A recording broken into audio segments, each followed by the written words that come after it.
स्वागत है आप सबका एमकॉम सीरीज़ में। आज हम सीखेंगे रिप्लेसमेंट डिसीजन का मॉडरेट लेवल का सम। बेसिक लेवल का सम और कंसेप्ट हम ऑलरेडी डिस्कस कर चुके हैं पार्ट 1 में। अगर आपने वो वीडियो अभी तक नहीं देखा है तो डिस्क्रिप्शन में लिंक अवेलेबल है या फिर आई बटन में क्लिक करके आप वो वीडियो देख सकते हैं, ताकि आपका कंसेप्ट क्लियर रहे और बेस स्ट्रॉन्ग हो, ताकि आप moderate level and advance level का सम सॉल्व कर पाए। आज हमारे पास 2 मशीन अवेलेबल रहेंगे और हम एक मशीन को दूसरे मशीन से रिप्लेस करेंगे। बेसिक लेवल के सम में सिर्फ एक मशीन था, मॉडरेट लेवल में 2 मशीन है, एडवांस लेवल में भी आपको 2 और मोर मशीन्स मिलेंगे जहाँ पे डिस्काउंटिंग या कंपाउंडिंग का सम मिलेगा, राइट। यानी कि फ्यूचर वैल्यू ऑफ मनी आपको निकालना पड़ेगा। चलिए स्टार्ट करते हैं मॉडरेट लेवल का सम, 2 मशीन सम। देखिए हमारे पास एक क्वेश्चन है, यहाँ पे बोल रहा है machine A costs 9000, machine B costs 10000। 2 machine है, machine A and machine B, 9000 और 10000 उसका प्राइस है। द एनुअल ऑपरेटिंग कॉस्ट मतलब रनिंग कॉस्ट बोल सकते हैं, right. The annual operating cost of machine A is 200 and machine B is 400 in the first year. Okay, यहाँ पे देखिए फर्स्ट ईयर में बोला है मशीन A का 200 रुपया लग रहा है ऑपरेटिंग कॉस्ट चलाने में, और मशीन B को चलाने में 400 रुपया खर्चा लग रहा है फर्स्ट ईयर में। Then increases by 2000 and 800 every year respectively। First year के बाद 2000 रुपया बढ़ रहा है मशीन A में और 800 रुपया करके बढ़ रहा है मशीन B में एवरी ईयर। ओके, कितने साल तक हमारे पास डेटा है वो नहीं बोला हुआ है, बस एवरी ईयर बोल दिया है। तो यानी कि हम कम से कम 5-6 साल का तो टेबल बना ही लेंगे। ओके, उसके बाद बोला है assume that there is no salvage value। salvage मतलब रीसेल प्राइस। ओके, मशीन को अगर हम बेचते हैं तो हमारे पास कोई पैसा नहीं आएगा, तो सैल्वेज वैल्यू नहीं है।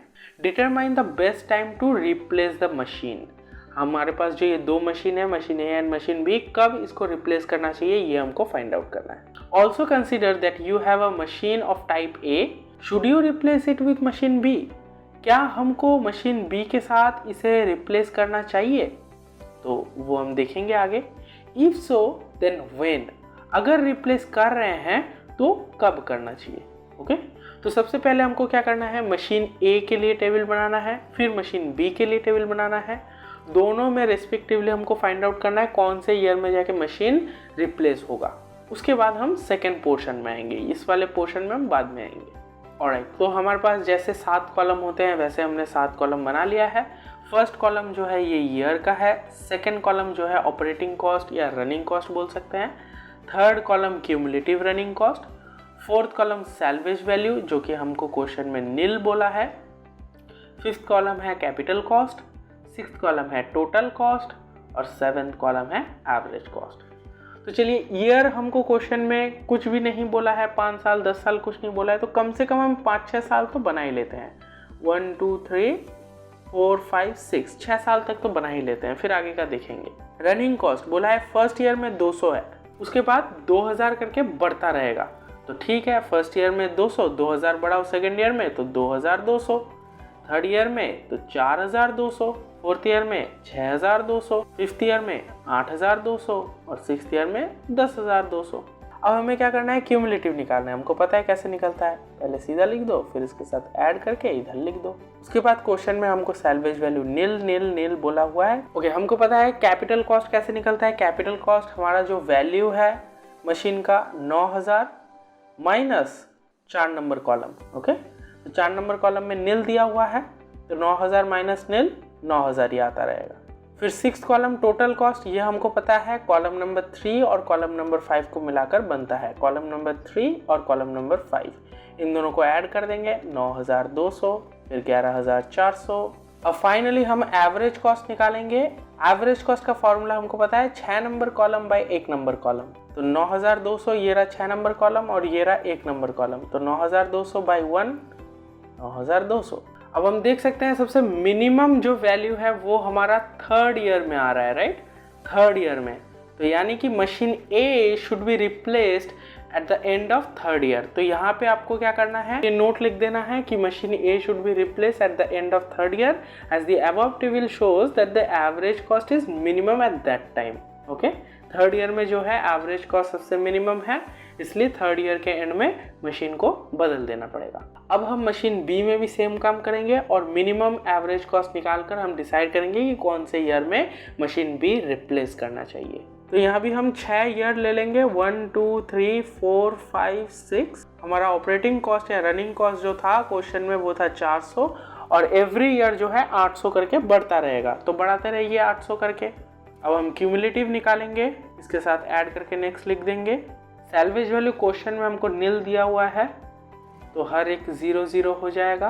कैपिटल कॉस्ट हमको पता है 10,000 जो वैल्यू है माइनस फोर्थ कॉलम, 10,000 मशीन का प्राइस है और फोर्थ कॉलम इसको माइनस करना है हमें, तो 10,000 माइनस नील 10,000 आएगा, हर एक कॉलम में 10,000 आ जाएगा। अब हमको टोटल कॉस्ट पता है third column plus fifth column, ये रहा थर्ड कॉलम और ये रहा फिफ्थ कॉलम, इन दोनों को ऐड कर देंगे।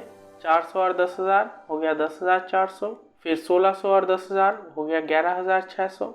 अब हम सेवेंथ कॉलम निकालेंगे और हमें फॉर्मूला पता है sixth column by first column, तो फर्स्ट कॉलम ये रहा हमारा और सिक्स्थ कॉलम ये रहा। पहला वाला 10,400, दूसरा वाला 5,800, तो हमें दिख रहा है सबसे मिनिमम जो है वो है 4,000 और ये आ रहा है फिफ्थ ईयर में। तो हमें ये नोट लिख देना है कि machine B should be replace at the end of fifth year as the above table shows that the average cost is minimum. Bracket में वो अमाउंट भी आप दिखा सकते हो कि 4,000 रुपया है और वही है सबसे मिनिमम, तो हमको फिफ्थ ईयर के एंड में जो है मशीन को रिप्लेस कर देना चाहिए। तो अब हम चलेंगे क्वेश्चन के सेकेंड पार्ट में जहाँ पे हमको पूछा गया है क्या आप मशीन बी को रिप्लेस करना चाहोगे किसी और मशीन के साथ, तो उसका आंसर हम क्या लिखेंगे, तो उसका आंसर हम लिखेंगे since the average annual running cost of machine B is lower than that of machine A. Machine B का कितना है, मशीन बी का है ₹4,000, राइट, और मशीन ए का एवरेज रनिंग कॉस्ट कितना आया था ₹5,200, राइट। तो यहाँ पे कम कौन सा है, मिनिमम कौन सा है, मशीन बी का है, यानी कि मशीन बी को चलाने में कम खर्चा लग रहा है, राइट। तो therefore machine A should be replaced by machine B. Machine A को जो है हम रिप्लेस कर देंगे मशीन बी से, क्यों, क्योंकि मशीन बी को चलाने में कम खर्चा लग रहा है, मशीन ए को चलाने में ज़्यादा खर्चा लग रहा है। अब हमें क्वेश्चन में पूछा गया कि व्हेन, यानी अगर रिप्लेस कर रहे हो तो कब कर रहे हो, तो व्हेन का आंसर क्या होगा।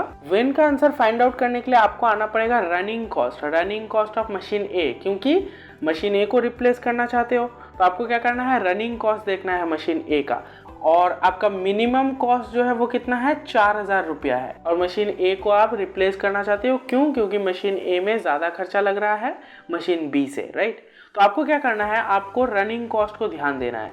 मशीन ए के रनिंग कॉस्ट में देखिए फर्स्ट ईयर में 200 रुपया लग रहा है, ये 4,000 से कम है तो हम ए को यूज़ करेंगे। सेकेंड ईयर में 2,200 लग रहा है, ये 4,000 से कम है, तब भी हम मशीन ए को यूज़ करेंगे, क्यों, क्योंकि खर्चा तो कम पड़ रहा है ना। 4,000 हमारा लास्ट खर्चा है, 4,000 से ऊपर हम खर्चा नहीं करेंगे, और जब तक 4,000 खर्चा नहीं मिल रहा है तब तक हम ए को यूज़ करते रहेंगे, कोई चक्कर नहीं। थर्ड ईयर में आके देखो 4,200 रुपया खर्चा पड़ रहा है मशीन ए को अगर हम यूज़ कर रहे हैं तो, और अगर मशीन बी को यूज़ करेंगे तो 4,000 का खर्चा पड़ रहा है, मशीन ए को यूज़ करेंगे तो 4,200 का खर्चा पड़ रहा है, यानी कि 200 रुपया ज़्यादा पड़ रहा है थर्ड ईयर में, है ना। तो हम थर्ड ईयर में यूज़ नहीं करेंगे, थर्ड ईयर में ही हम मशीन ए को कैंसल आउट कर देंगे, यानी कि सेकेंड ईयर तक हम मशीन ए को यूज़ करेंगे। तो व्हेन का आंसर क्या होगा, तो आपको ये चीज़ लिख देना है कि machine A should be replaced by machine B at the end of second year because it has been observe that the total running cost of machine A का जो रनिंग कॉस्ट है वो 4,200 पड़ रहा है, which is more than that of machine B. Machine B का क्या है 4,000 रुपया है सिर्फ, और मशीन ए का क्या हो रहा है 4,200 हो रहा है eight the end of third year, यानी कि थर्ड ईयर से पहले ही हमको मशीन ए को चेंज कर देना होगा। क्यों, क्योंकि थर्ड ईयर में जाके मशीन ए 4,200 खर्चा करवा रहा है और मशीन बी सिर्फ 4,000 खर्चा करवा रहा है। तो सेकेंड ईयर में यूज करके सेकेंड ईयर के एंड में हमको मशीन ए को उड़ा देना है और मशीन बी को रिप्लेस कर देना है। तो ये था मॉडरेट सा सम दो मशीन के साथ हमारे रिप्लेसमेंट डिसीजन चैप्टर में। इसके बाद एक एडवांस लेवल का सम आएगा जहां पे चीजें और थोड़ी डिफिकल्ट हो जाएगी डिस्काउंटिंग एंड कंपाउंडिंग के वजह से, तो वो वीडियो आप मिस ना कर जाइए, इसलिए चैनल को सब्सक्राइब कर दीजिएगा, नोटिफिकेशन बेल को ऑन कर दीजिएगा। मिलेंगे अगले वीडियो में, तब तक के लिए जय हिंद, वंदे मातरम।